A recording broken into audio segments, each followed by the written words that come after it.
Welcome to The Way It Should Be. I'm JD. I'm Dean. And today, go ahead and give us, introduce yourself, if you don't mind, please.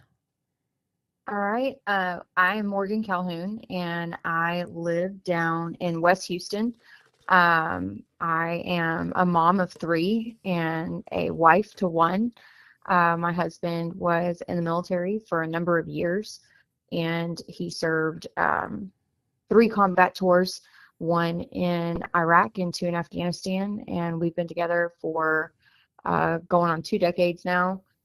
Um, I Over the last few years, I started to get into politics. I've always been politically minded, but I started to get into politics more and more as things have progressed in our town where we live. And I was led to run for office down in my hometown where I grew up. And I won, which was a surprise to me. I didn't expect to win, and I did. And so I'm now a sitting school board member in the town where where I'm from. And I did that specifically because I've seen kind of the way our culture has shifted, and I wanted to have a say-so in it. One of the things I said on the campaign trail for the entire 6 months that I was doing that was, one day our kids are going to ask us, did you know? Did you know what was happening? And if you did, what did you do about it? And so having that thought weigh on my mind, I had to do everything that I could to be able to tell them one day I did everything that I could. I fought for you and for your children with everything that I had.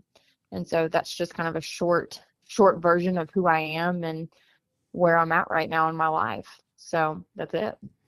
Yeah, I saw a meme the other day. I was trying to look back and find it. You nailed the idea of it was just there won't be nothing to fight for if we don't fight for our kids.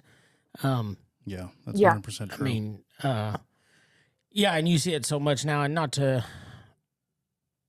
bash on the previous generation, but so in my opinion, so many times they looked the other way and thought, oh, that's really not a big deal. This isn't going to go anywhere or whatever, and we've got to the position we are with local politics, with national politics, with state politics, with whatever, because people just thought, it's not that big of a deal, or I don't have time to mess with it. I don't have time to do anything.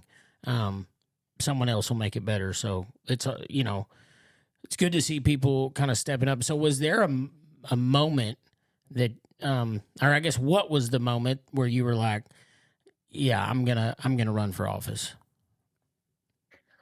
Um, you know, there was there had been times along the way when I was running for office that I was going and I was doing all of the things that I could, that I encourage people now.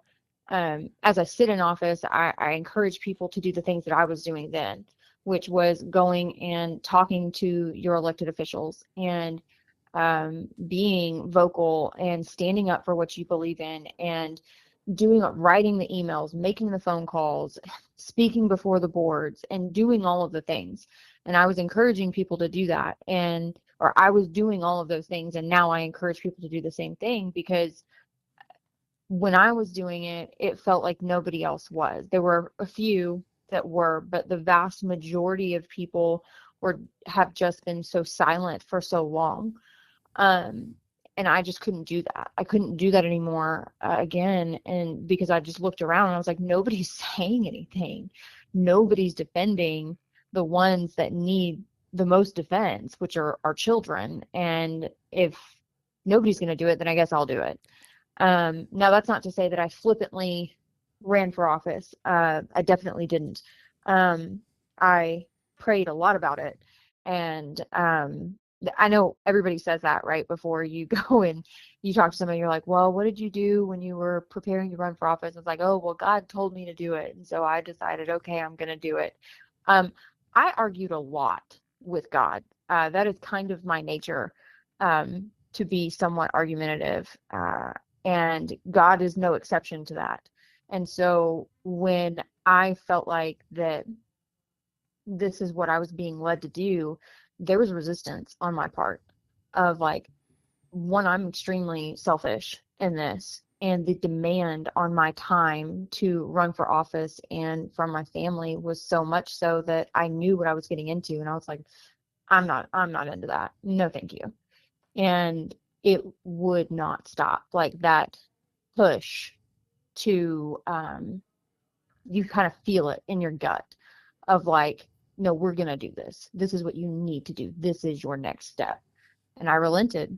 And that was really when I saw that parents were being ignored on a local level. Parents were voicing their opinions and coming out, and we were seeing this all over the country, right? Mm-hmm. And what the response that they were being given was, you're crazy, you're an extremist, these things aren't happening, you're a bigot, you're unintelligent, you don't know, you don't have a doctorate, we will tell you what's best for your child. Those are the responses that it felt like that we were being given. And I couldn't do it anymore. And I said, nope, not doing it. I'm done with this. So what was the biggest issue that drove you to decide, that's it, I can't do it anymore, I got to throw my hat in the ring, I got to take control? For me, honestly, it was, I was seeing transgender ideology creep up into the elementary school where my son was elementary school. Wow. Elementary school, wild. Yeah. And I couldn't do it. And I could see it. And I could see it, and I thought, and I was one of those people that thought, not in my hometown. That happens other places. That happens in California. That happens in New York. That may happen in like these liberal states, whatever. That's not happening here. Yeah. That's not happening in Texas. Yeah, that's wild that they started pushing that stuff at such a young age. But I guess when they're they're most impressionable, right? Right. Yeah. And it's intentional, right? Yes. So you're intentionally pushing an extreme ideology to those who are the most impressionable, who will swallow that and who will adopt that with very little resistance. Yeah. And they're doing that intentionally. So they being the people who have an intent, in my belief, to separate the family. And that's kind of where I think that goes to. So just out of curiosity, you say in the elementary, is there something that other parents could look? What sparked your in the elementary where you were saying the transgender ideology that you were seeing in your child's elementary? Because Dean here's doesn't have children, and my kids are in high school and middle school now, and maybe I missed it back in those days. Maybe I missed it 7 years ago when my daughter was in the elementary, or 11 years ago for my sons. Was there one thing that you were like, this right here, this is, or one thing that you could name that you saw?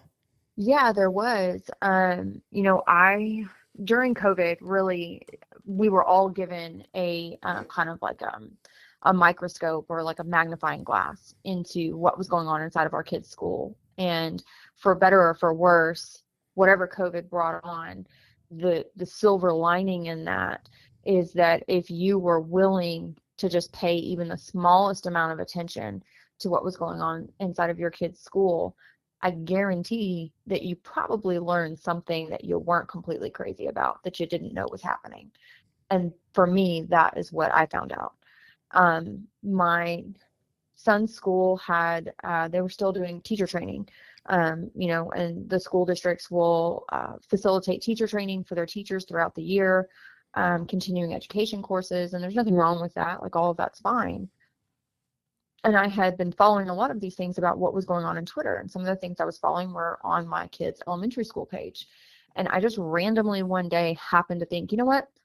I want to know what the teachers are being taught. Who's teaching the teachers? And when I looked, there was a book that there was an author out of New York City, come to find out, who had come via Zoom to give teacher training. And I still have the screenshot of it from Twitter. And all of the administrators and the teachers were praising this person who had come to give the teacher training. Oh, this guy's wonderful, blah, blah, blah, blah. And I was like, okay. let's see what they're learning. So I click on his name, go through his Twitter feed, and I find some pretty wild liberal kind of rhetoric that I was kind of uncomfortable with. And he Do you had remember that guy's recently name? written, I can look it up. Okay, don't worry See if about I it. can find it. But he had some pretty wild thoughts. And, fine, like anybody can have a crazy thought, who cares?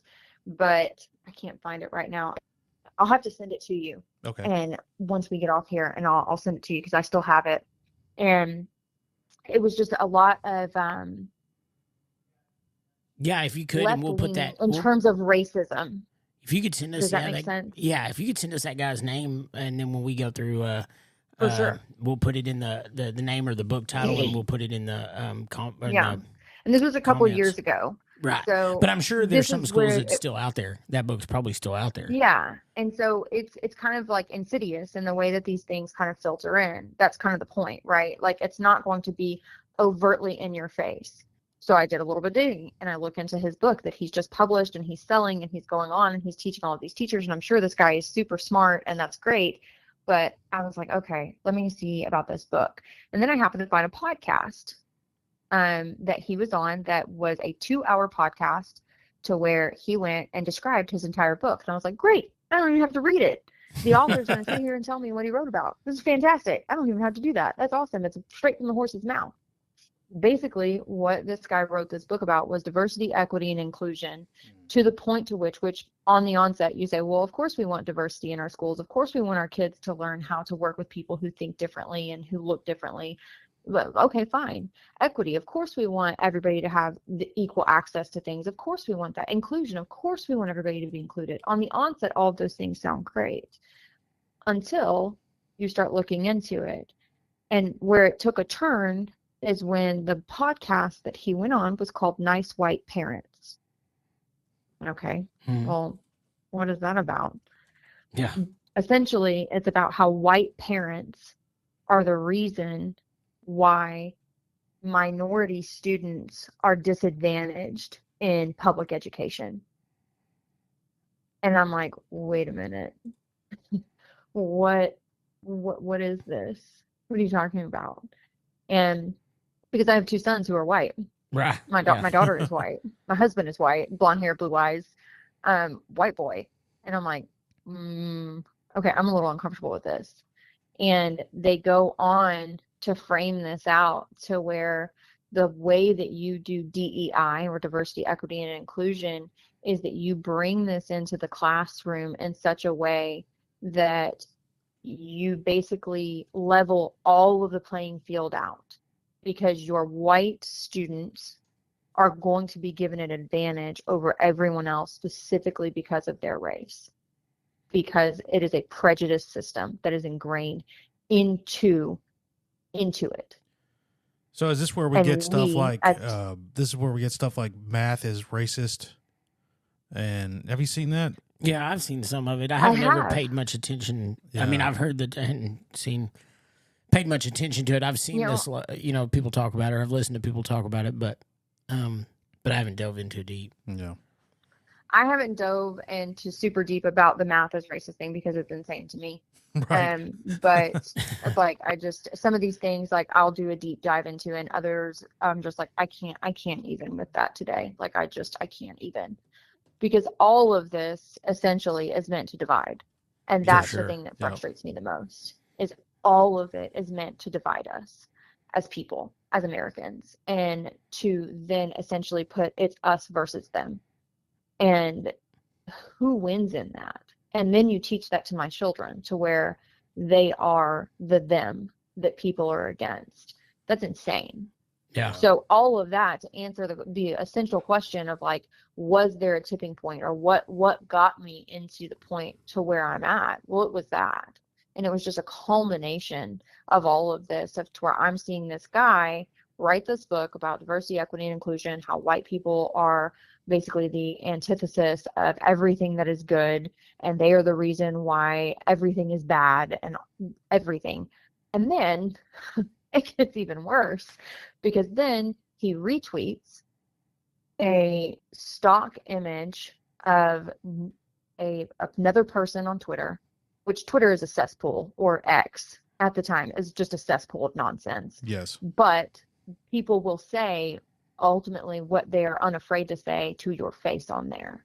So you can find out a lot about a person and their motives from what they do or do not post on Twitter. Anyway, so he retweets this author or this activist who says that we need to normalize transgender stock photos in our elementary schools. Well, what does that mean? Well, that means that you show a trans man and a trans woman in an intimate scene, not necessarily explicit, but to where they're close. It's intimate, to where they're kissing or they're holding hands or they're coming close to one another. And you need to put those photos in your elementary schools so that is normalized. That is what this teacher, who is teaching the teachers at my school district, believes in and is now bringing to teacher training. And I'm like, hold up. So white parents are evil. Yeah. Did you have any teachers going when you were going through this process that was like, or that that you might have spoke to where they said, hey, I don't like what's going on, I don't want to teach this stuff, but I'm in a position where I have to? Or was that, did you ever have any interactions like that with actual teachers? I did. So, and I took a lot of this with a grain of salt. And that was one of the things I was like, okay, this guy, okay, whatever. He can teach whatever he wants. He can say whatever he wants. It's a free country. Do whatever you want. Okay. That doesn't mean that the teachers in my town are necessarily going to go along with this. Like, we're not doing that. Whatever. So I start bringing it up at different meetings and I start talking to people. But before I even do that, I go and I try to talk to the administration, who I've come to know, and I like them. Like, I enjoy my kids' school. And so I'm like, hey, what is going on here? Because what are we doing? And the response that I got back was, well, we're teaching what we're being taught, what we're being told to teach. Wow. And I'm like, I'm not comfortable with this. And then it just continued to progress. We all know what happened. This was all during COVID, right? So all of this is, during all that. And then we get the masks, and the kids, my then first grader is being required to wear a mask at school if he gets up from his desk. And it was just continued insanity. And I had finally just had enough. And I was like, I can't do this anymore. Like, I cannot do this. I will not comply with all of this nonsense. I refuse. So when you initially, I guess, announced that you were going to run, or did you have quite a bit of pushback from people, or was it smooth sailing and you hit a point? I know we had briefly talked. You have had some of that, but was it right off the bat?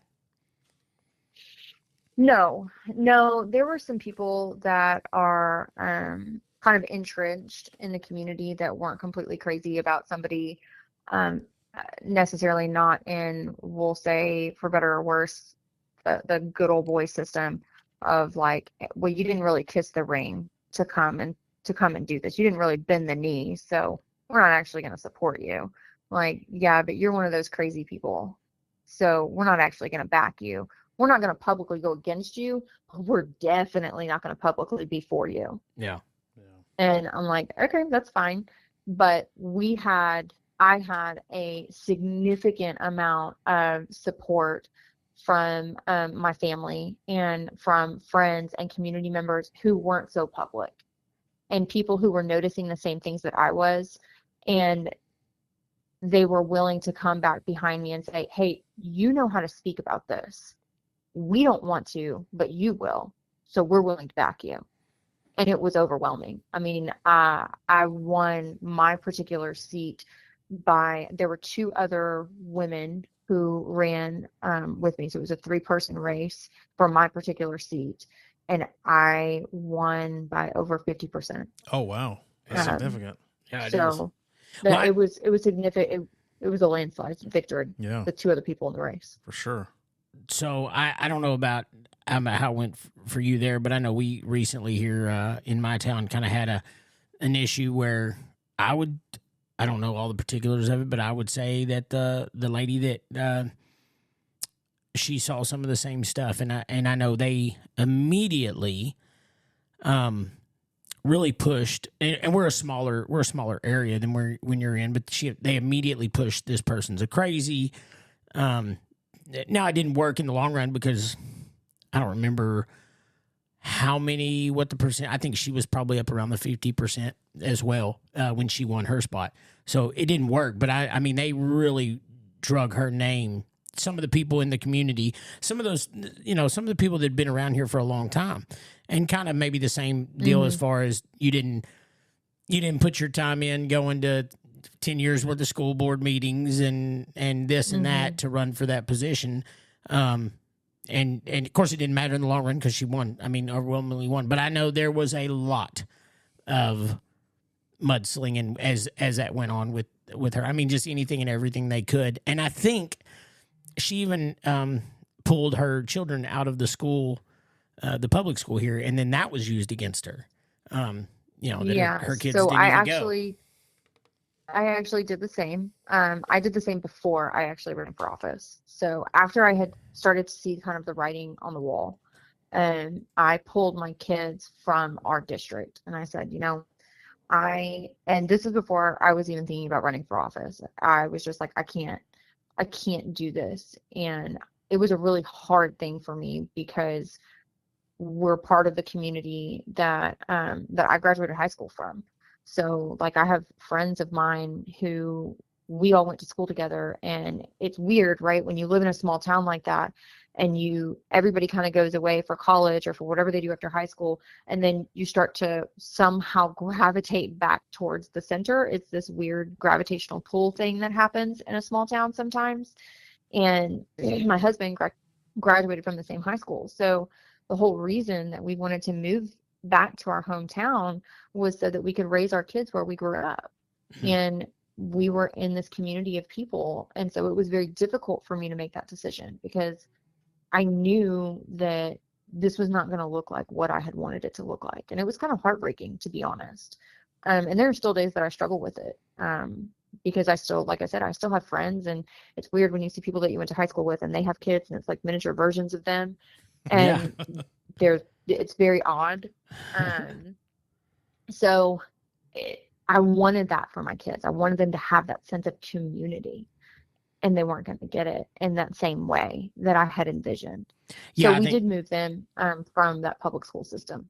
So did you get any hate in the process of running about your kids not going there? Because that was like one of the first things the lady that I'm talking about did, I believe. Oh yeah, they still talk about it. How could you be invested? How could you care about your community? Your kids don't even go here. All the things. I'm like, look, I've been here for over 2 decades, and going on 3. And I graduated from this system. I had every intention of my kids being in this system, and I didn't change. The system changed. Yeah. How could you expect to put your kids in a system that you don't agree with? I mean, that's the whole reason you ran for office, was trying to fix it. So maybe one day to try to fix it, because that's the whole hope. That's the whole hope, right? I don't want to, completely dismantle everything. I just want to make it to where I can trust that what I'm putting my kids into is not indoctrinative in the way that they're going to come out. When you graduate and you go to college or you go out into the real world, whatever it is, because some people don't go to college and it doesn't work out and who cares, but you get out there, the world is hard enough as it is. And it's difficult enough to try to figure out who you are and what you're doing. I don't need my children being indoctrinated in a way that makes it even more difficult for them to get their footing once they walk out my door at 18 or 19. Yeah. They don't need any help with being confused. It's already confusing. Yeah. So to try to come into a system and say, hey, like I'm the canary in the coal mine here. Something's wrong. Something's wrong. We need to change something. We need to change the way that we spend our tax dollars. We need to change the way in which we're approaching certain types of curriculum. We just need to have a little bit more oversight. We just need to have a little bit more transparency, a little bit more accountability. When has that ever been a bad thing? Yeah. It's a terrible thing if your whole purpose for this is to upend the traditional American culture and the traditional American family and everything else. That's I mean, at the end of the day, that's what all this stuff is about. It's cultural And that's Marxism. what cultural Marxism. They couldn't do it Yeah. through other means, so they're going to do it through the cultural system. I mean, if you reread 1984, it's pretty plain. Yeah. I mean, when Yeah. Orwell was writing 1984, the way in which they went about doing a lot of that in the book is the children were used to snitch on the parents. Yeah. And you infiltrated with the kids. And Yeah. that's what you were doing. And do I believe that every teacher out there is trying to do that? Absolutely not. My grandmother was a teacher for over 30 years. Great, amazing. We were from North Texas before my mom actually had a divorce and we moved down to Houston. So we were from Hazlet and the Saginaw area. So I lived there for the majority of my childhood until about like 11 or 12. So I'm familiar with that area. My grandmother, like I said, she taught kindergarten for a number of years. Do I believe that there are people out there who have a heart? Because there are people, when you go to teach, you have a heart to teach. This is what you want to do. You want to help kids. You're not doing it to get rich. Right. You're doing it because that's where your heart's going. And you have a desire for that. So I don't think that those same people who have that desire to go out there and to put themselves in that kind of public service position have the intent of, I want to indoctrinate your kid. I don't think the teachers do that. I refuse to believe that. I listened to a podcast that you guys did with a retired teacher from your community. And I feel like a lot of teachers have that same mentality, right? Of like, I love kids. This is why I hung around for 30 years, because I love my job. I love having the impact. Like, that's why they do it. Well, and I wonder now, But- I think that, people go teachers go two different ways. I don't know that it's necessarily, it's the teachers like you're talking about that say, hey, I enjoy teaching. I want to be a teacher. I like, helping these kids with their future. And then you have another faction of them. And this is where I think you have a faction of teachers that look at it as, this is going to give me summers off. This is going to, and then what ends up happening, and I'm not trying to bash on teachers by any means, but there's a faction, I think that this is I don't want to say it's easy, but this is a job that's going to allow me to have the time off that I'd like to have off. And then with that mentality, and then they go to our universities and they get indoctrinated with all this garbage is cultural Marxism, and it's just inevitably it's passed down on them. I don't even know what the percentage is that go in with the thought of, I'm going to indoctrinate kids. And that's what your guest had said, is it really, you don't need a massive population of teachers to do that. You don't. You need one. Yeah. You just need one. Yeah. It's the power of one. If it works for one side, it works for the other side, right? Like we sit there, and this is what we say amongst ourselves, of it just takes one person to stand up. All you need is one. Well, it's no different on the other side of that argument. All you need is one. Yeah, and then unfortunately with everything today, then the rest of them that are good, they're scared to death to say anything to that one that's doing stuff, that's doing the wrong way. We had a meeting recently that that went on for a number of hours. And I do mean hours. Like, we were at like a 5.5 hour mark. And part of the reason that we had that meeting was because we were implementing a policy that dealt with how gender fluidity is addressed within our school district. And it's not different from a couple other different school districts that have done so across Texas.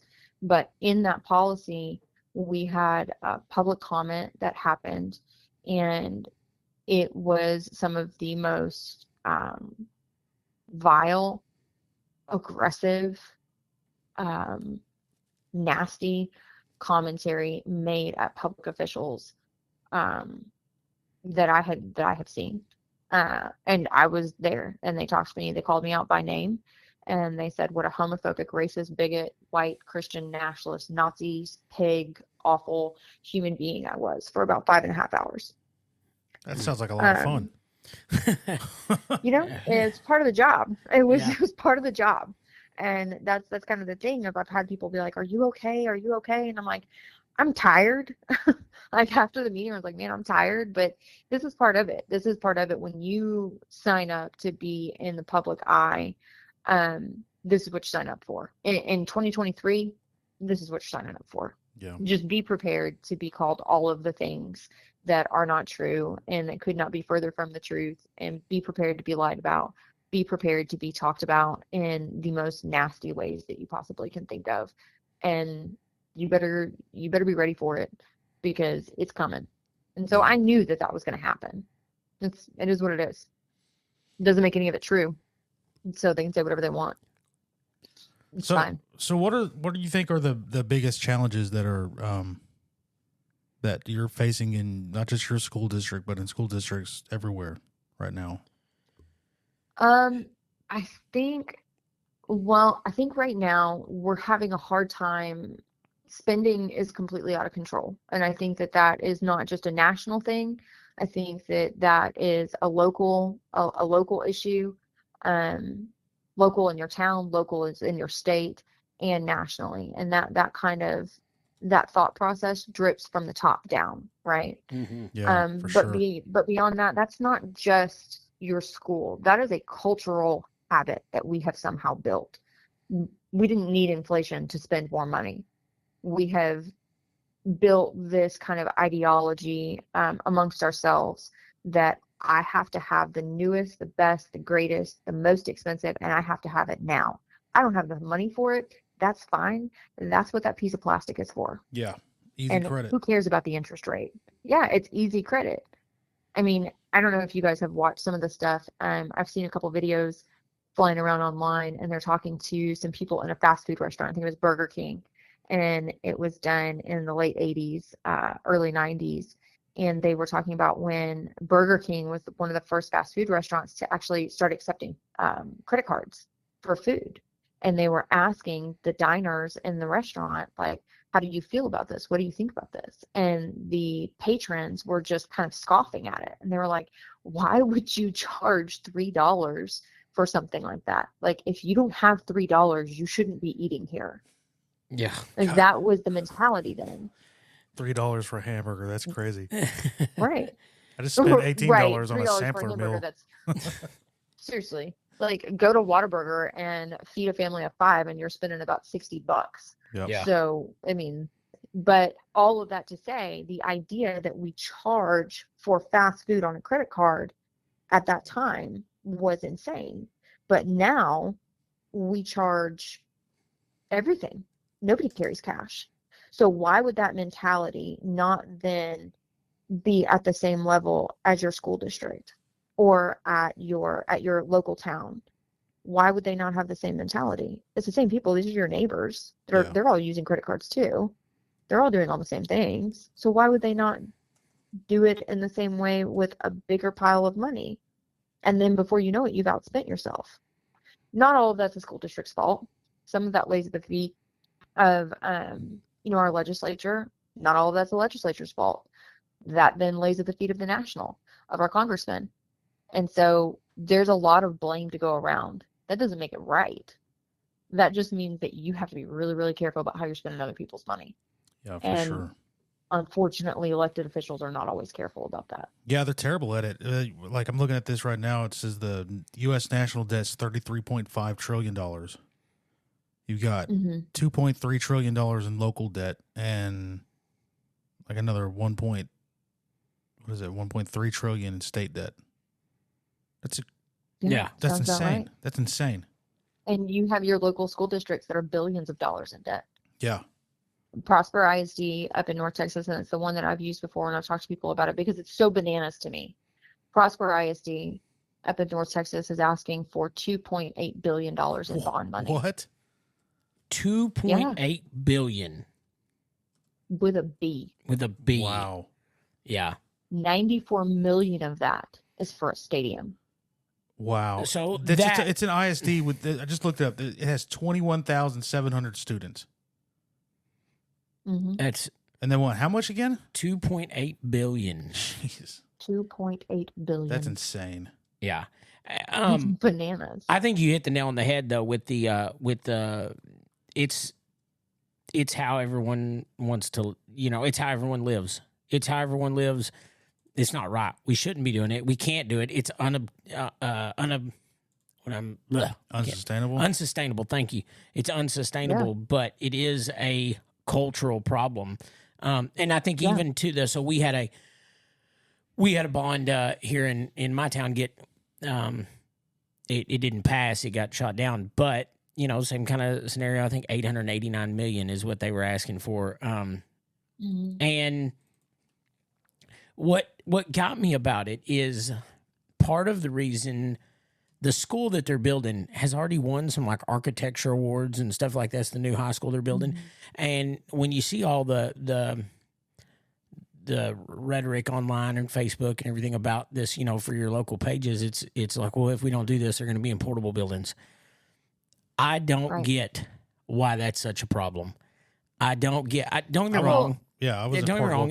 If your school can afford it, then to build one and to build a reasonable facility. The football stadiums blow my mind. I played high school football. I loved high school football.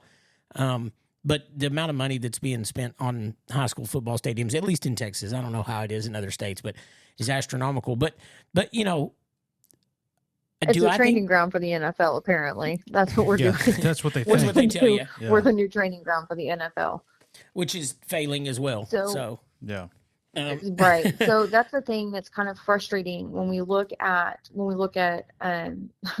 school bonds are an interesting deal. So when they ask for your money, the way that I have kind of come to understand this is they're going to ask for a certain amount of money. They're going to say, hey, we need, $900 million.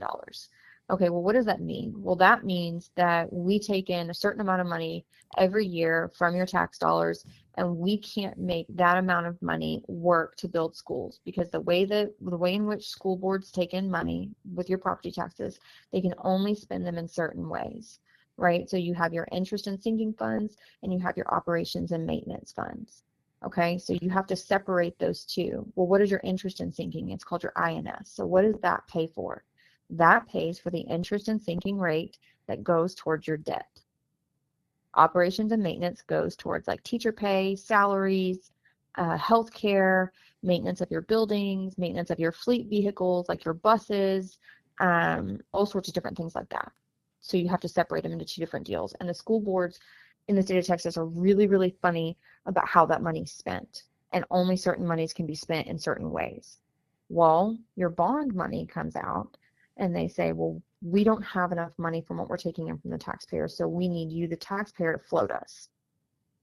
We need you to let us borrow in your name on money that you will pay us in the future. Well, that sounds awful lot like a payday loan. Yeah, for sure. Yeah. So what they'll say is, this will not raise your taxes. That this is not going to raise your taxes. But on the ballot, it says the exact opposite, because it's state mandated. This is a tax increase. And they'll say, no, we just lowered your taxes. We just lowered your taxes. You're right. You did just lower my tax rate. Here's the deal, though. There's another thing about school bond money. It's kind of funny. It's called debt deference.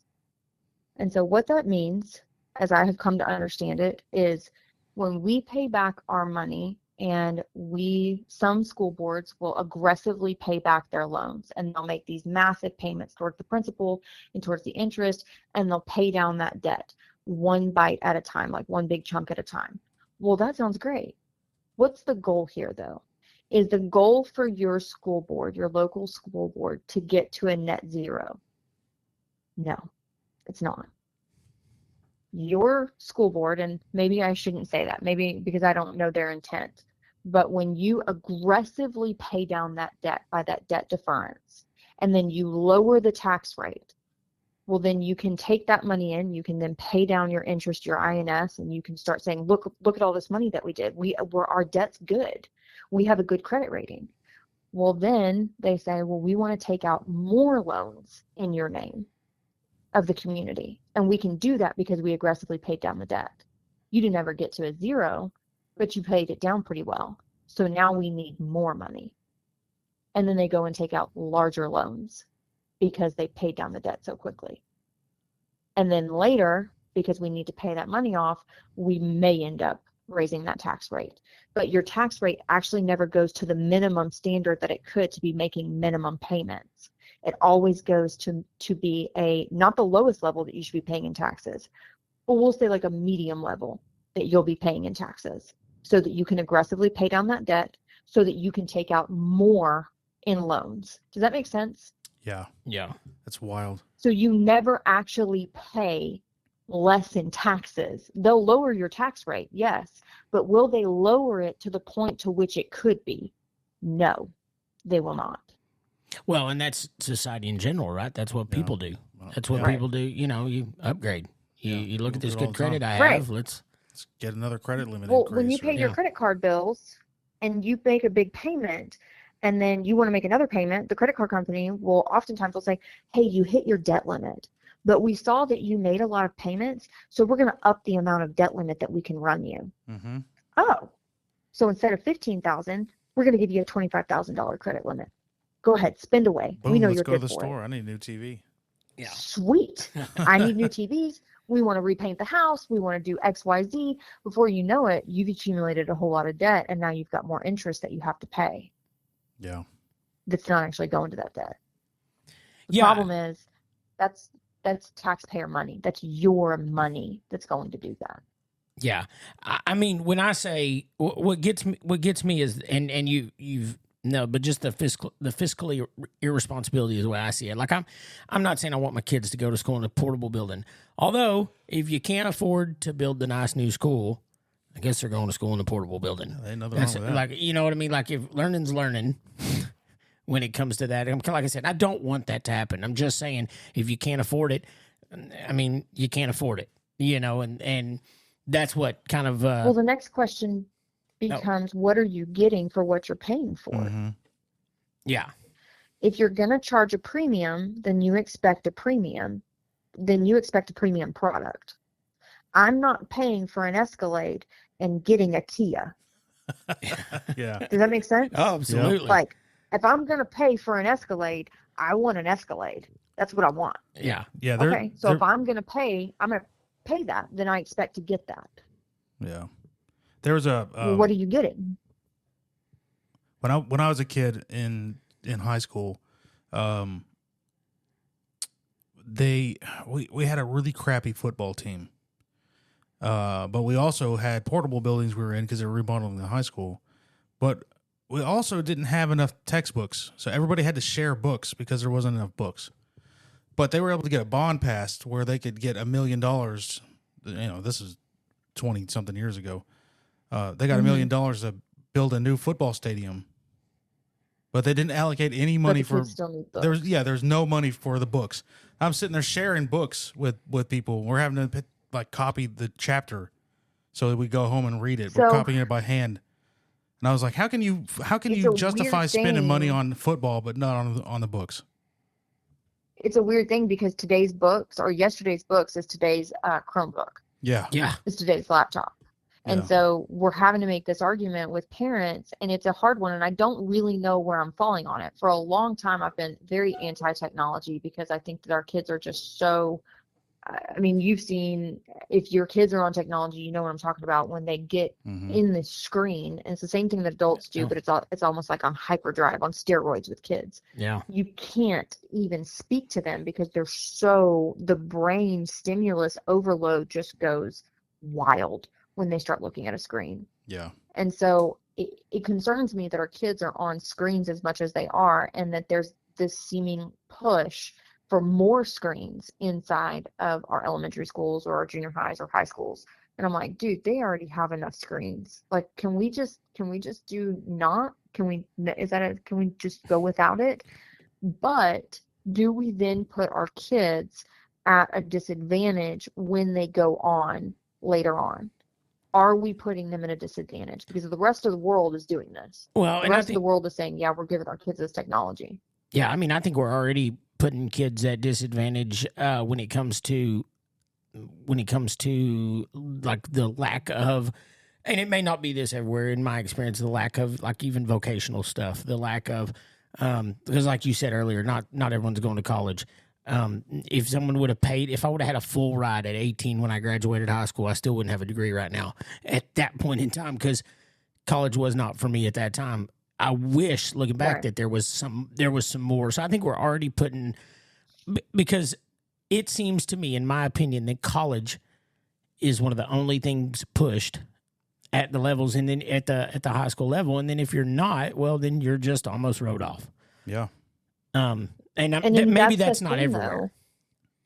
though. It's not everywhere. You know, and our district has a really good technical, kind of a technical side of it, to where they allow the kids to come in. Now it's small, and so there's a limited number of seats that can go in there, small comparatively. But there's a limited number of seats. Like we have cosmetology programs. We have, a CDL license program, to where kids can go in and get their CDL license, an automotive program.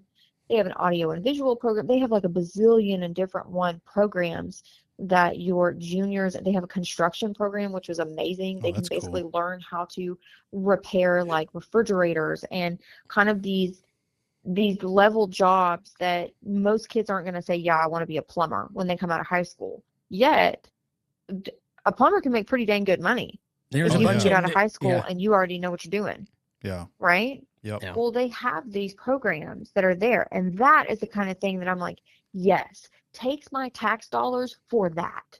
Yeah. Like, not every kid is going to go to college. College isn't meant for everybody. Take my tax dollars and put it there. Yes, that is fantastic. Absolutely. But when you take my tax dollars and you tell my 15-year-old son that he can chop off his dick, I'm sorry. Yep, got a problem there. I'm Yeah. not paying for that. Yeah. Yeah. No. When that you stuff tell is. my daughter, no, that she should share her locker room or bathroom space with a man because he feels like he's a girl that day, we're done. The conversation is done. We're done with that. Absolutely not. Yeah, for sure. I'm not giving my tax money for that. Yeah. Do you see what I'm saying? Yeah. Like, you push parents in this position to where you have to question, how exactly is my money being spent? Well, and What are we doing here? something I kind of noticed, it seemed like prior to COVID, you heard a lot from teachers and stuff like that. Well, no one shows up to the school board. No one does this. No one does that. And then after COVID, when some of this stuff came to light, parents like yourself and other parents around the state, at least, maybe probably the country, started getting active in school boards. Now all of a sudden, they're a disruption. They don't want them. They want them there. You've been screaming for years that you had no participation. Now you have participation, and now. So did you ever really want the participation, or was that just? And that's the thing. No, they never wanted the participation. Not every one of them, but a lot of them didn't want the participation. And now that it's here, we don't really want it. Now it's here, it makes the job one harder. Of the arguments that was one of the arguments that we heard from, and I will say, an extreme portion of our population is, because basically one of our policies says that if a child expresses or wants to change their gender and they come out to an administrative person, that administrative person, whether it be a teacher or a librarian or a counselor, then has to notify the parent. You have to tell the parent, hey, Johnny wants to become Jane. I'm just letting you know. I'm letting you know that this is what's going on. Yeah. Well, there are some people that were not very happy about that, and they said the parent doesn't get to know. That's the parent should not know. insane That's to fucking me. wild. It's bananas. Yeah. And it's like, why? And they said, well, because what if that household isn't an affirming household? Okay. And it's like, Yeah. okay, but you're going to tell me as a mom that this child that I made, that I carried for 9 months inside of my own body, that I then used my body and sacrificed myself to nurse this child for sometimes past a year or 6 months or whatever, but I literally sacrificed my body for this child for upwards of 2 years, that I am now not allowed to know that my child is confused and hurting and needs me in a way that no one else can fill that gap, and you're going to cut me out of that picture because I'm going to tell him, hey, babe, you can't be a different gender. I'm sorry. Let's do this together. Let's work through this together. And you're going to cut me out of that picture? You crazy? Yeah. Are Yeah. you crazy? I've told several people, and I mean, even friends will say something like, it's, and maybe people will push back on this when I say it, but it's my job to indoctrinate my kids how I want to. They can, whenever they're grown, Yeah. they can do whatever. The school is there to teach them Right. how to, read, write, do that kind of stuff. That's their job. It's not to indoctrinate my kids in values. That's my job. That's my job to teach values. And to Yep. me, that's one and the same, right? That's the Yeah. stuff that's going on, the whatever that maybe. I don't care I don't care what another person wants to do, as long as it doesn't come in to my household, As long as you're not harming someone else. That's the deal. As long as you're not harming someone else. If I don't have to agree, unfortunately, if you say to me, hey, I'm teaching my kids how to worship Satan. Okay, well, I don't agree with that. But does that then mean that I get to go in and then proselytize and evangelize and say, no, you need to believe in Jesus Christ behind your back and not tell you anything? Yeah. No, could it you doesn't. imagine? There'd be all I kinds of can- screaming if yeah. that was the case. Honestly, could Yeah. you imagine if you had your child go into a school and the child tells your teacher or the counselor, I think I want to believe in Jesus. Can you help me? Can you help me pray the prayer of salvation? Because I would like to believe and give myself to Jesus Christ. Yeah. And you didn't tell the parent? Yeah. Can they would you lose it. Yeah. imagine? Yeah. Yeah. It's There's funny no how way. that works. So this That's- shoe doesn't fit. Yeah. It's funny how that doesn't work the other way. It's not funny, but Right. But I'm not saying that I should be able to go in there and do any of those things. I'm not saying that. What I'm saying is that you as the parent have a role that is sacred to your child and to your family. And we need to have administrators and officials that recognize that role. And the argument that we'll get back is not everybody has a family like that. Not everybody has that. You have kids that don't have parents who want anything to do with them, or are neglectful or abusive or XYZ. Well, legally by law, if you see abuse or you see neglect, you are required as a teacher or a principal or a counselor, you are required to report that by law. Yeah. It's not optional. So it's a difficult time. It's a difficult time to kind of like to be able to stand with conviction for the things that you believe in. Yeah. Because people want to make it as if you are a hateful, rhetoric-filled idiot. You're just repeating, whatever you heard on Fox News. Mhm. Newsflash, I don't have Fox News. I don't have cable. I'm not interested. Yeah. Yeah. Do you I get listen to a lot more Rogan than I do anything else. So that may He's upset just as some bad, people, you know? but yeah. Do you Right.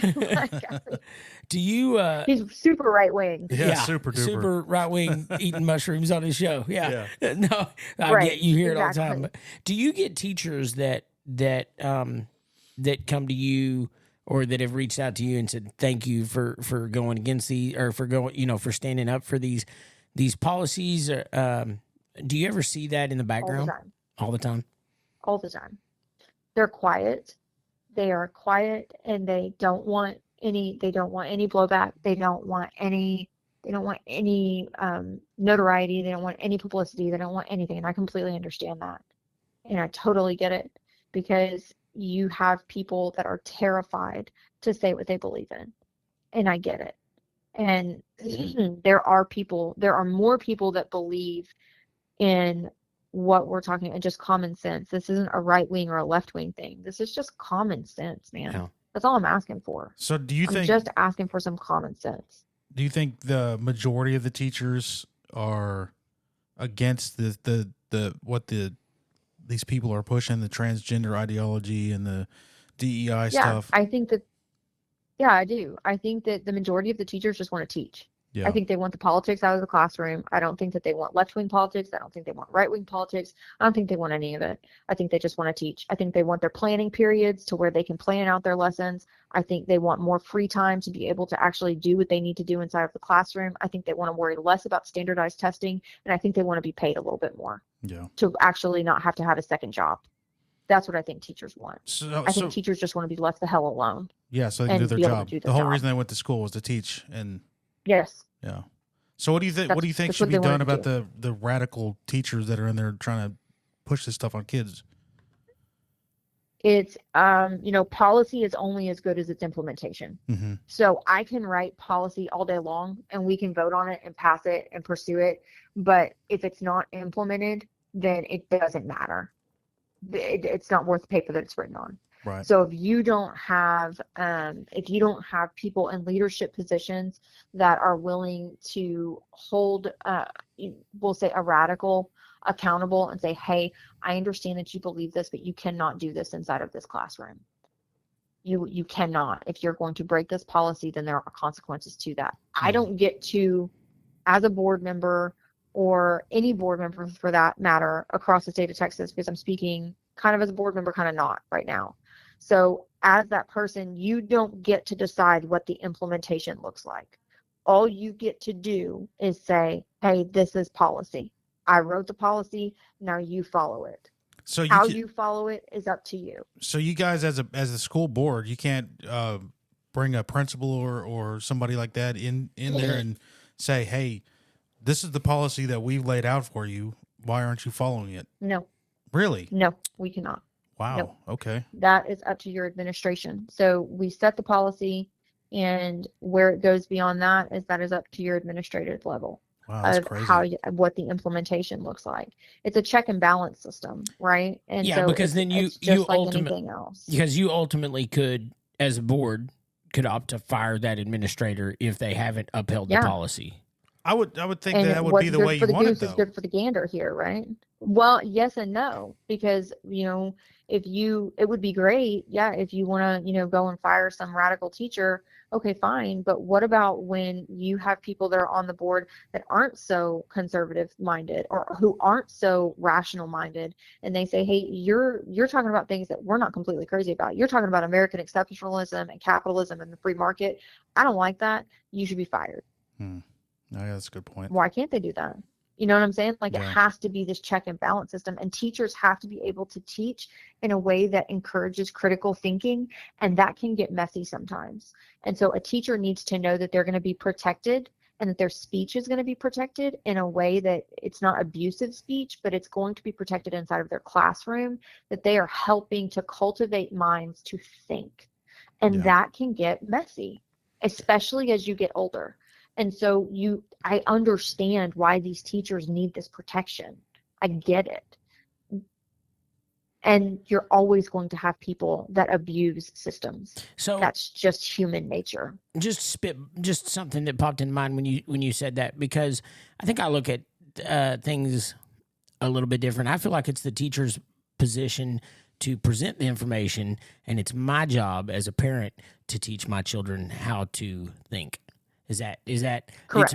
It's my job to teach that or to teach my children how to look at everything and be questionable on it or do their own research on it. And it's that teacher's position just to present the information.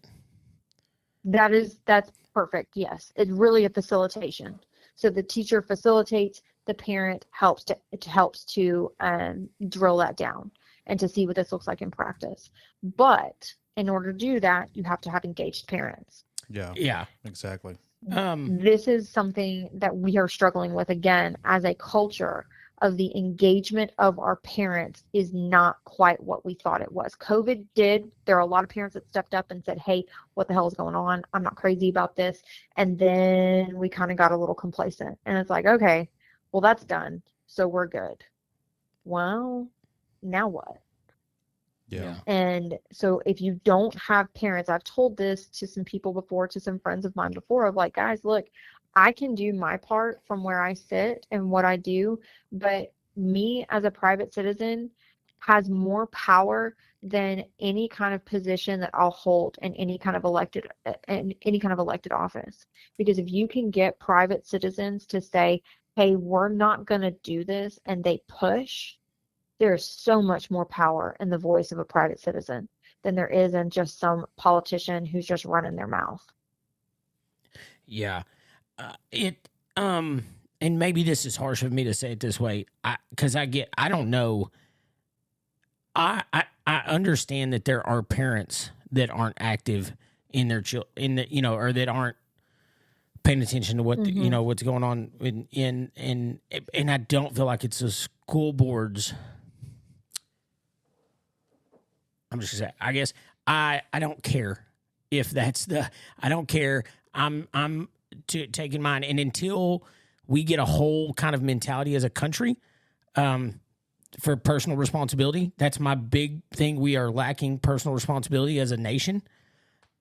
Nothing will fix. So it's not. I don't know that that's an issue about having parents that are involved and that are looking. I don't know that. I think all you can do is you have to look out for the ones that want, for the students and the parents that are active and do care and do care. Because if you, it's kind of, if you try to look for the ones that aren't, or look out for the parents that aren't active in their kids' life and all this stuff, well, then you just end up leaving the ones that are behind, making policies for the people that aren't going to care no matter what.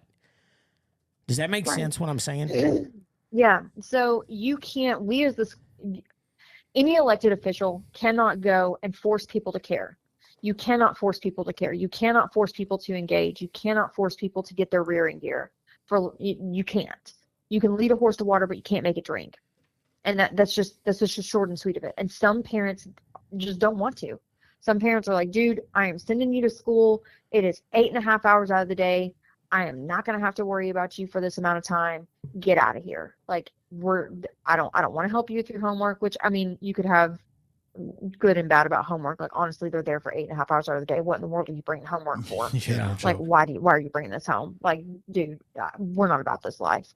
But all of that to say, you can't force people to care to the level at which you want them to care. That's what, and some parents aren't going to have the ability to do it. Well, I mean, they have the ability to do it, but they just because of look at the cost of everything. So they're probably working more.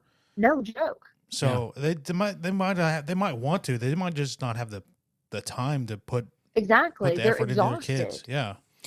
What if you have a single parent home, or you have a single parent home of like a single parent who is working 40, 50, 60 hours a week, and they are doing their best just to keep the lights on at this point. Yeah. And they've got medical bills or God knows what else coming through, and they're trying to get all this done. And now you're going to tell them that they have to worry about transgender or about DEI or critical race theory or God knows what else inside of their kids' school. What are we asking? What are we asking from our people? Like, they can't do everything. Or you have a 2-parent household, which is better, but now mom and dad are exhausted. You can't, we're overstimulated and overloaded as a society and as a community, as a people. We are completely overloaded and overwhelmed with the amount of crap that is coming at us. And so I understand why parents don't want to go to another official community meeting to where they have to sit there for 2.5 hours and act like good boys and girls when they just wanted a yes or a no answer. I get it. Yeah. I absolutely get it. And so that's why you have people like me and like other people around that are saying, hey, I've got the time. I've got the time, and I've got the desire, and for better or worse, I've got Jesus Christ behind me, and I'll fight for you. I'll do it. I'll step into the ring. Yeah, like JD, there's one thing, like I kind of disagreed with you a little bit. I mean, I get it, but I don't think there's anything wrong with having teachers teach critical thinking. It's not just up to the parents. No. It's one thing to teach kids how to think critically. It's another thing to indoctrinate them with an ideology. So no, we agree on that. I think that you're showing them the tools on how to critically think. I don't think you tell them this is how you're supposed to think about this in a critical manner. Does that make sense of what I'm saying? Yeah. Like, You give them the tools and you allow the parents to piece that together. Mm-hmm. Sometimes parents will have the ability to, sometimes they won't. And, you got to let the kid figure it out in some cases, unfortunately. Yeah. But I mean, my parents didn't help me a whole lot in that Didn't help me aspect. at all. I love them to death. But when I graduated high school, I am telling you right now, I had no idea what I was doing with my life. Like, I had no clue what I was doing with my life. I was not prepared coming from the school system that I came from. I was in no way, shape, or form prepared to go and to step into a college classroom and say, I could do this. I could live on my own. I'm totally ready for this. Yeah. What a joke. My mom's favorite saying when I was in school was a C is as good as an A. So. Right. My parents described my first couple years in college as a $10,000 party that they threw me. Oh, wow. So, right. They incurred some debt on my end. I was very entitled, we'll say, for lack of a better word. My mom really wanted me to get an education, really wanted me to go to college, and they were ready for me to be out of the house. So as I decided last minute, hey, yeah, I'm going to go do this. This sounds great. Well, I experience freedom in a way that most people who go to College Station do. And it was bumpy, to say the least.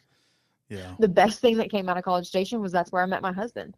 And so, that was almost 20 years ago. So, for better or worse, she paid for me to find my husband, I guess. Yeah. So it worked out. There you go. He's a pretty good man. I so mean, we'll take it.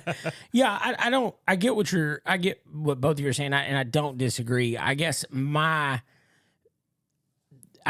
I was getting at is it's my job to teach my children how to question how to question everything, how to look up stuff for themselves. It's critical thinking. If you want to bring up a topic, if we want to think about it, that's what I was getting. If you want to bring up a topic, but exactly what you said, it's that I think there's a lacking there of parents that look at actually teaching their children how to think. And for that matter, probably because them themselves don't know how to look at things and try to dig for their real opinion, just in society being as busy as it is. I'm just huge on personal responsibility, and I see so many people that, in my opinion, look at school districts on how to put their kids out there, and you're put their kids. They're gonna set their kids up for life, be it college, be it whatever. And that's not the way I look at it. Do I want my kids to do good in school? And I want them to make good grades and do that kind of stuff? Absolutely. But it's at the end of the day, the way I've raised my kids, no matter if they go to college or they go to the military or they go to the workforce, what's gonna get them to that point. And there's so many people that look at it like, well, the school should be teaching them how to do this and that and this and that. No, the school, in my opinion, is you're teaching them the basics on high school, public school, you're teaching them the basics. I guess that's a roundabout way what I was saying. The classic argument for that, the example of that is sex ed. Should that be something the parents teach, or should that be in the schools? Should that teacher teach that? My opinion, I think that is that's for the parents to do it. Exactly. I don't want you teaching my kids sex. I don't care if it's heterosexual or homosexual. I don't care what it is. I don't think that's your job. You do not need to be teaching sex ed. Yeah, and beyond the birds and the bees in terms of like, hey, A plus B equals C. This is what you need to make a baby. Mm-hmm. This is how reproduction happens in a science-based classroom. Fine, but when we're talking about sexual education, that I think that is something that needs to be taking place in the home. That doesn't need to be taught in a school, in a gymnasium, by a history teacher who had an off period. Yeah, no, or they got these books now that they can go in and learn how to give blowjobs and horrible. Yeah, bro, that is no joke. I'm telling you right now, people sit here and say this is not actually happening, and I'm like, I have seen the books, I have seen the illustrations. It is some of the most graphic, insane content that I have ever seen in terms of what would be inside of a public school library. Yeah, I like that one It's reverend that goes wild. around to the different school boards and he'll read out of those books, and every one of them's like, their language is offensive, and he's like, it's in this book, it's in the book that's in your library for kids to check out. How Right. is it, if it's offensive for me to say, it's definitely offensive for them to read. Yeah. Go take a look at what is it? Senator Kennedy out of Louisiana just did that. And Yes. he took a book and he read from that book. Yep. Or a book. And it's difficult to listen to, number Yeah, one. it's shocking coming out of his mouth. Senator Kennedy reading it, right? And it's just like, I feel uncomfortable hearing this. Like, I'm watching it on TV and I feel uncomfortable with this. Mhm. Yeah. So something And people are going to say on that, they're going to say, it's "Oh, crazy. that those books are not everywhere. They're not." But I mean, what would you say that? Because I know someone's going to say that that's a handful of places that some freak got that into. But it definitely, if you've that paid was the attention, case, it's been happening more and more and all over the place. So if that was the case, then our legislature would not have felt it so necessary to create HB 900, which is the Reader Act, which is in effect right now for Texas public schools, that says that your libraries and your books are going to have a rating system, and explicit material will not be allowed in your libraries. If it was the case and it was just a one-off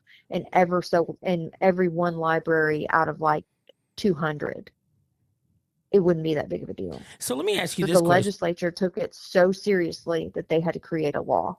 Let me ask you this question. Me and Dean have talked about it before, but how are those books? Do you think those books, or how are those books getting into the elementaries, middle schools, whatever they are? Because The way that I've had it explained to me is that when you have a purchase order that's made, when you put in a PO for a certain amount of books and you want to update your library every year for whatever school you've got going on, then you have a certain allotted money that you have to buy those books. And you say, okay, cool. Well, I want out of this list of like 200 books on this purchase order, the books that I'm really after are these 10 award-winning books. Well, so you say, okay, I'm gonna buy those 200 books or whatever the number is because I want that group of books that I really, really want. I don't really care about the other books. Okay, it's not that you don't care, but they just come along with it. So you buy this large package of books, and sometimes in those packages you have explicit material or books that are not really what you were looking for, that came from the book vendor being sold in one package. Does that make sense? yeah, and Yeah. that was my thought on how this was. Got a new elementary school opening up. We're gonna have a library. We're gonna buy a bundle of books from a publisher, and some pervert somewhere sneaking them in. That Yeah, was it's like my buying when I'm Halloween candy because you want the Snickers in the big bag of Snickers bag of Halloween candy. It's all mixed, and you get the crappy Milky Way, and you're like, I didn't want the Milky Way, but it came with the Snickers, so I guess I'm stuck with it. I was gonna go with Okay, Tootsie well, Rolls, it's the same but thing with the book. Yeah. Okay, whatever, to each his own. yeah, I like Milky Ways. I don't want the Tootsie Rolls, but I'm gonna reach in here for the I don't want. Snicker. You know what? I don't want that nasty candy corn. That's what I don't want. Yeah, okay, so Psychopaths. I'm one of the weird people that I actually love candy corn. Oh wow. I love about 3 pieces, and then I question life choices because it's horrible.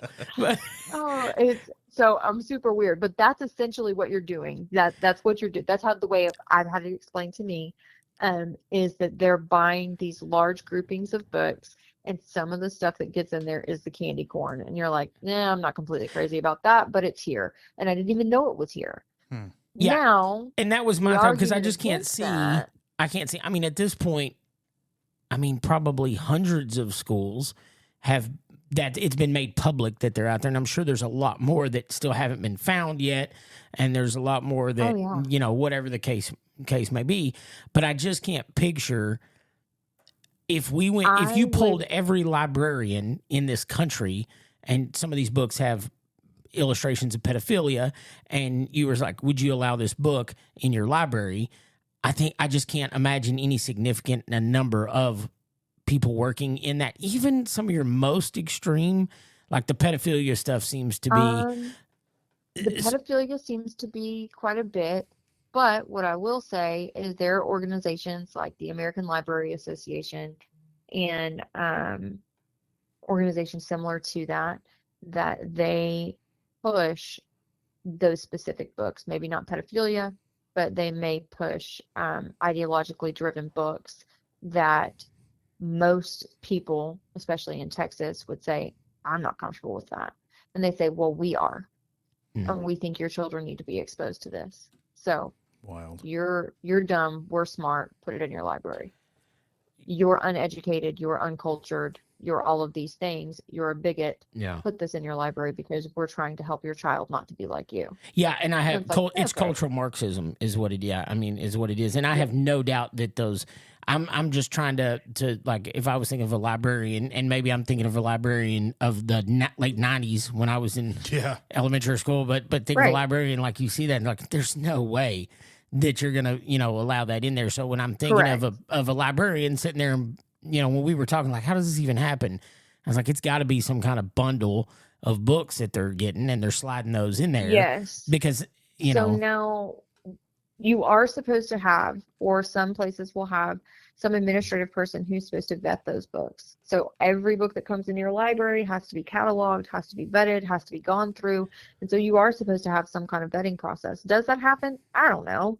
We hope that it does. We're told that it does. You hope that it does, but at the end of the day, people are lazy, and there's a pretty good chance. One library has 1,600 to 2,000 books, and that collection has been built over however many years and updated every 3 to 5 years with new books. That's a pretty big job. So again, this circles back to the parents. Yeah. Parents, how invested are you in this? To where you have, if there is a mom, or if there is a dad, or if there is a grandma or a grandpa or whatever who has the time to come in and volunteer and to help out your librarian, are you doing that? Are you pushing back? Are you asking the questions? One thing we've kind of implemented with our kids when we started hearing about this was, if you see something, and my kids are older, they have cell phones, but if you see something like this, I want a screenshot of it. I want to see it. Or if you have a teacher pushing some kind of crazy paperwork. There was a story of a school up here. Actually, I know the guy. He had a professor had a teacher that's just all kinds out there, keeps giving some kind of quiz to the students, and along some kind of lines. I can't remember exactly if it was sexual or kind of, the super woke stuff or whatever. And this teacher had been warned more than one time already, and still continued to give it out until a girl screenshotted it and sent it home to their parents. And I believe that they did not get their contract renewed the following year. Of course, it took 2 or 3 years to get the whole process, or however long it took to get the whole thing in the works, because just going through the system of warnings. And one thing, unless it's egregious, it's a marathon, not a sprint. Right. Yeah. Yeah. Do high school teachers, do they have, it just fell out of my damn head. Tenure like college professors do? Is that a thing in high schools? Not necessarily. What most teachers have is they'll have contracts. So they'll be like Chapter 21 employees.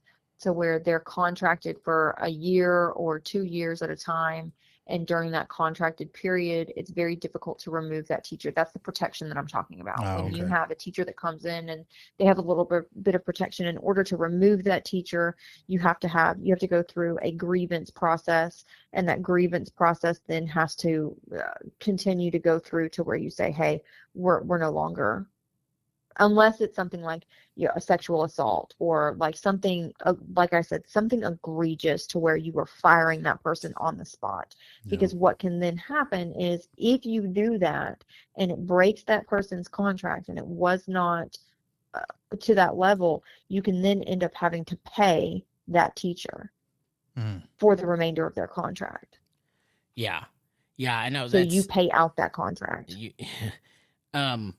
Yeah, I just talked to someone here recently. It was actually a superintendent that the school district ended up letting him go, and then ends up being on the hook. They went about it wrong, ends up on the hook for having to get a new superintendent and pay him on top of finishing this guy's year and a half out on his contract as well.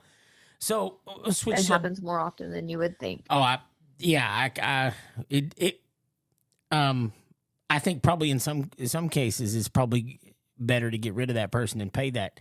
Ugh, I hate saying that. That hurts kind of say, but but some people may be better to get rid of and pay that than to let them infect more people than than what's out there. But something I did want to speak on real fast. Just could you go over the voucher? What's coming down? What's on the voucher system as you know it? Is that something you'd feel comfortable talking about? So I could talk about it a little bit, and just to what I know. And so the voucher system, what they have met and they're discussing right now in the legislature in the special session, is educational savings accounts. And so what that means is each household with a child that is in that district will get a certain amount of money that is allotted to them that they can then take that money and then spend it how they would like to with the district that they would like to be in, at the school that they would like to be in.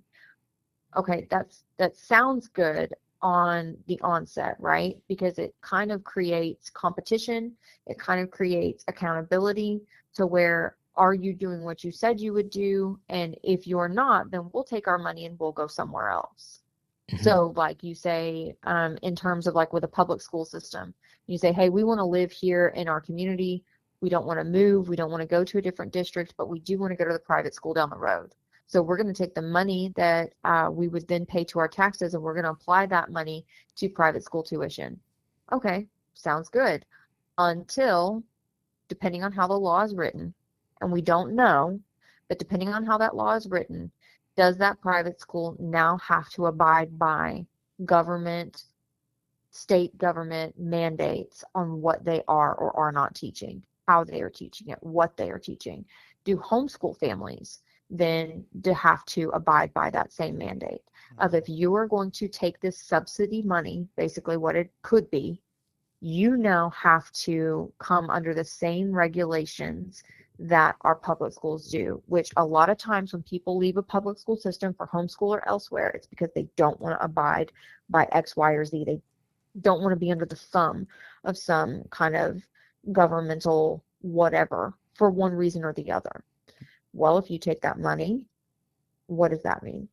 Yeah, they could come back and say, if you want to homeschool your kid, you can only use this set of approved curriculum. Right.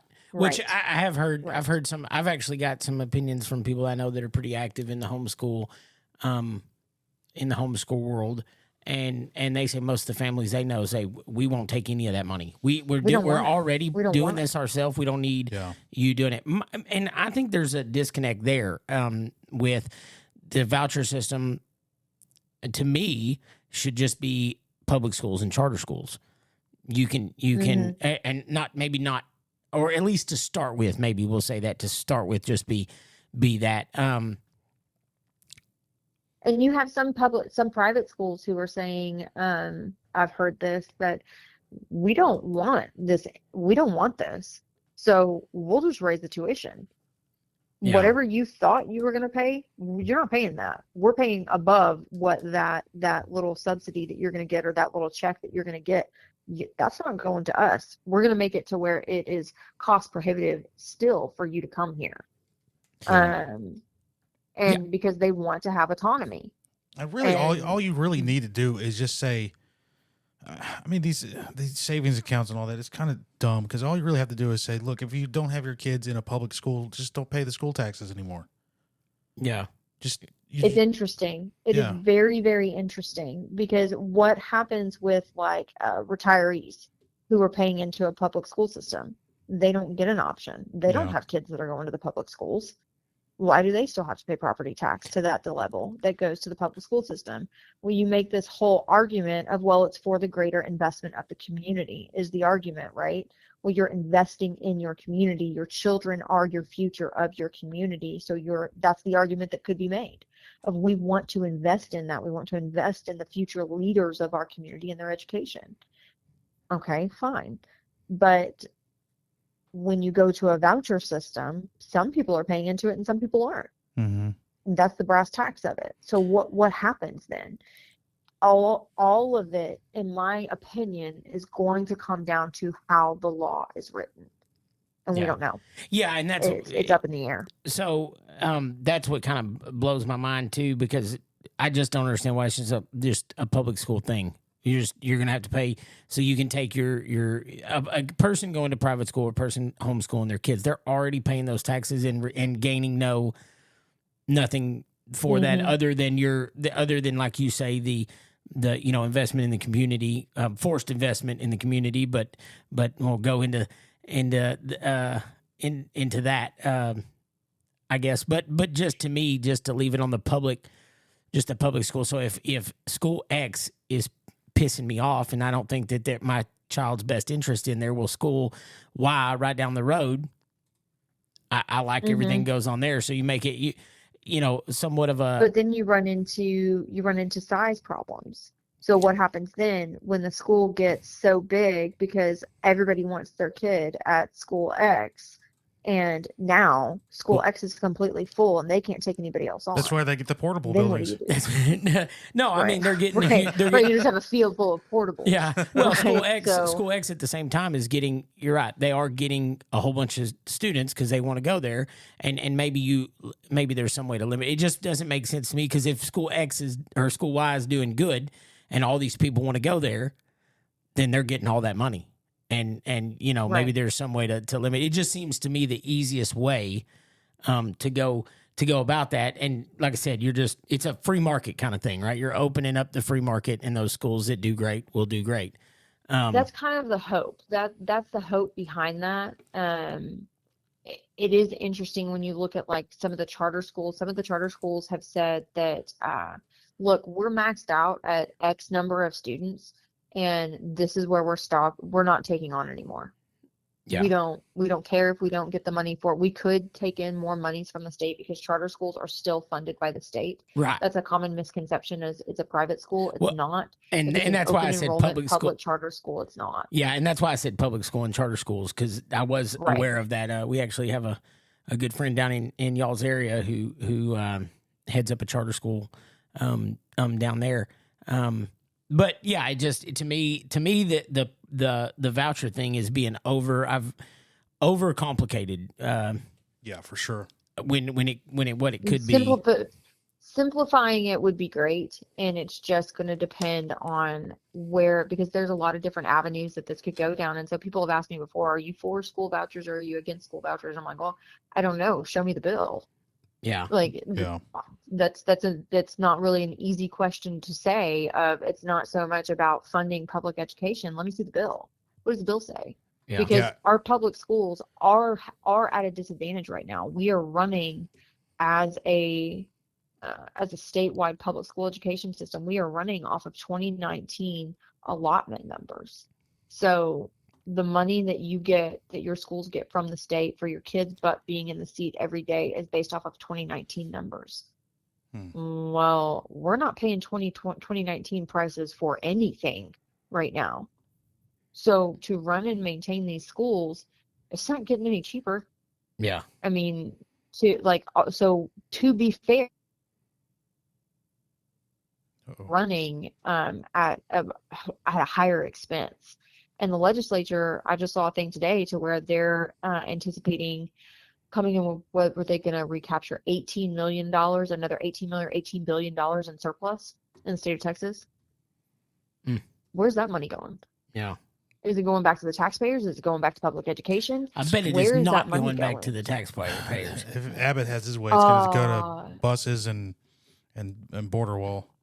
Buses and border walls. Right. Yeah. So I'm sitting here thinking, right. So I saw my property taxes of what they're anticipated to be, and I about threw up. So I'd like to see some of that money come back to our household. That would be great. Yeah. I don't necessarily, that would be fantastic in that surplus. If there's going to be that much of a surplus, you're going to surplus that on over to the people who put it there, because that would be nice. But that's all. It's not really for me. It's just show me the bill. Show me the language of the bill. And what does that mean for me to say that? Do I think that public education should be funded? Yeah, I do. Because not everybody has the ability to do a charter school. Not everybody has the ability to do homeschool or private school. So you have to have this level of like, hey, we're going to provide this education. This is okay, fine. But just show me what it says. I'm not going to agree to anything until I see it in writing, until I know what I'm agreeing to. Yeah, well, But it's I'm like not at the legislative level, so I don't get to make those decisions. yeah, Right. well, it's like that. It's gonna end up being like we gotta pass it to know what's in it. What was that? Was that a The Nancy Nancy Pelosi. Nancy Pelosi. Pelosi? That was Yeah, Obamacare. Obamacare. You Yeah. gotta pass it to know what's in it. Yeah, That yeah. Hopefully, it's that not one of gem. those things. And I guess I should say this because I've said several times I'm for school vouchers, but you really nailed it. When I think I'm for school vouchers, I think of it like I'm for it the way I think it should work. But Yeah. there are so Right. many, Yeah. so many, variants into that how that actually Yeah, and there's no works. telling how And there this are bill is lots going of to. hands in the cookie jar. Absolutely, Yeah. And a lot of these people that are going to be voting on this, if it even gets voted on in the legislature, they don't really want it. I read this article the other day where Abbott's basically vetoing people's bills that should have passed or that he should have signed just because he's punishing them for saying that they're not going to vote for his voucher program. So, I really think that he is dying on this hill. yeah, he is. He's going to die That's on it. my personal opinion. I think he is going to die on this hill. He is not letting it go. He wants it to be his legacy, and he wants this. You have to think about what he's competing with Ron DeSantis and every other governor who already has school vouchers. They're all in this competition to be the most conservative. I am the most conservative. I am the most X. I am the most Y. Okay, whatever. Well, he's in competition with all of them too. He's a Yeah. politician just like any other politician. I mean, he's not exempt from it just because he's the governor. It's yeah, school vouchers it's an interesting topic, but it's one that I think that we're going to have to get used to swallowing right now because it's not going anywhere. Right. I know there's a lot of public educators that are pretty nauseated at the thought of school vouchers, but if Abbott gets his way and it looks like he may, that's the way we're going. And I don't know what that looks like. I don't know if that's going to be good or not for our kids and for our taxpayers. We'll see. But you don't, unless you're at the legislative level, you have no say so in that. And especially when you get down to the district levels, you don't get to decide whether you want to follow that rule or not. You have to implement whatever they tell you to implement. It's not up to you. Yeah. Yep. So it doesn't matter how you feel about it. Your job is implementation. Mm-hmm. So, I'm gonna jump topics again here. One thing I noticed, and maybe I've got this wrong, and I can't remember what the name of the program was, but it was something that I actually saw with my kids. But basically, public schools taking federal grant money, and it looked to me that they took federal grant money or money from the federal government without like maybe doing their due diligence into what strings were attached to that money. What curriculum had to is that something that do you think that happened? Is that something you've ever heard of, I guess, first or something? Maybe I've heard of it, but there's not, I haven't seen a lot of that. That doesn't mean that it's not there. That means that I've been doing this for since May. Yeah. And I'm, drinking water through a fire hose, trying Absolutely. to figure out Yeah. I can only imagine. what in the world are we actually doing here? And it is, it's quite a bit. We'll just say it like that. People keep asking me, what is this like? And I'm like, it's a walk in the park, man. Jurassic Park, but it's a walk in the park. Yeah. Like I genuinely feel like that. You never know what is coming up next, and you're just trying to figure out how to do this. So as far as like federal money, yeah, we get federal money for sure. Well, I know we do. But what does that have to do with the say-so of our curriculum? School districts have to go by the TEKS. So they have to go by the Texas Education Knowledge Standards. And so those are written at our state level.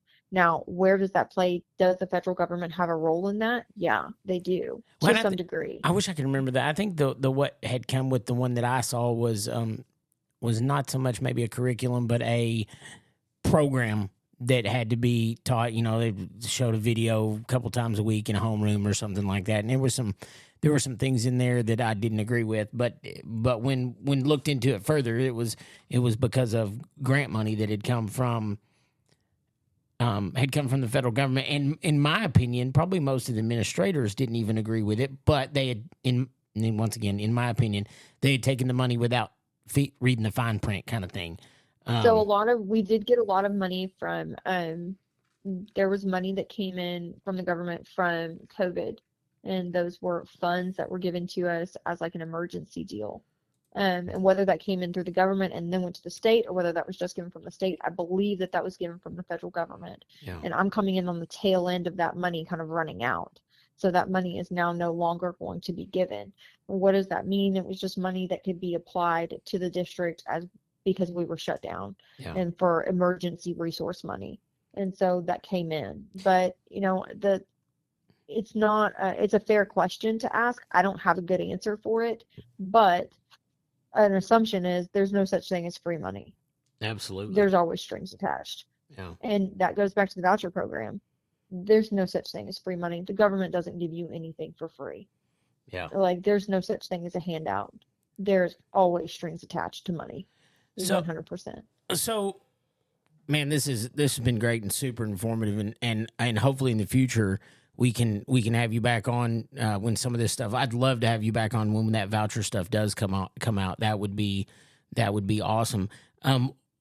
One thing that I kind of, and you kind of briefly spoke on it there for a minute, I believe, but one thing, what would you have any words of advice someone that's gonna run for school board or city office or something like that? Because I know you had told us, I mean, it was rough at one point. You were doxxed, and Oh yeah. and so, but is there any what would you tell someone, I guess, that came to you and said, hey, I think I'm running for school board, I think I'm going to run for school board? My advice would be, number one, you better be praying about it. And I am, my faith is something that I cling to on a daily basis. And it's not something I'm ashamed of. I have a lion tattooed on my forearm. And that is not by accident. It's a Lion of Judah, and it's there for a reason. And I am a Christian. I believe in Jesus Christ. That is where I go to. That is where I get what I need on a daily basis. And I say that because when you are running for public office, you better know where you're grounded, because the ground is going to shake, and you better be able to stand up in the middle of it or have something to hold on to. And it's not for the faint of heart. You need to have some kind of reason of why you're doing what you're doing. You don't need to be figuring it out on your way. I did it because I wanted to fight for my kids, and I wanted to fight for what I believed in, and that was the opportunity that was presented to me. And I think that that's with any public office, regardless of what it is, of whether you're running for dog catcher or you're running for governor. I think that you need to know what you're stepping into, and you need to have a reasoning why. That would be my thought. Yeah. And a lot of this stuff is volunteer. It's volunteer work. You're literally doing this for free. I bet 5 hours at a school board meeting feels like volunteer work. I bet that's 5.5. Sure. Excuse me. I think he said 5.5. Wow. Yeah. That's I know it was a long one. That was a long one. Yeah. I know we had some of those down here not too long ago. Some of those school board meetings. So you're probably not alone. I would imagine there's school board meetings go all over this great state, probably everywhere, that are really hitting some of those long hours in that meeting, and that's got to feel like good volunteer work. That's Yeah. Hey, but you know what? My kids are worth it. My kids are worth the fight. I think Texas is worth the fight. I think the United States is worth the fight. I think all of those things are worth the fight. Yeah. I think our way of life and our culture and our, I think the things that we hold dear and our values are worth the fight. And so I'm okay with being called all the names in the book. I'm okay with you saying nasty things about me or thinking. I'm okay with that, because I know where I stand and I know who I am. Absolutely. And I'm okay with that, because I think it's all worth it. We definitely need more people like you to stand up and make a change. And it's just it's a hard thing to do, but we've got to do it. I have to say on the end of this, just as an asterisk, this conversation is me. This is me as Morgan Calhoun, as a mom and as a wife and a citizen that lives here, that's just standing up to fight and just standing up to do what she thinks is right. These are my opinions. These things are not something that I can't speak for my board. I can't speak for the board that I'm on.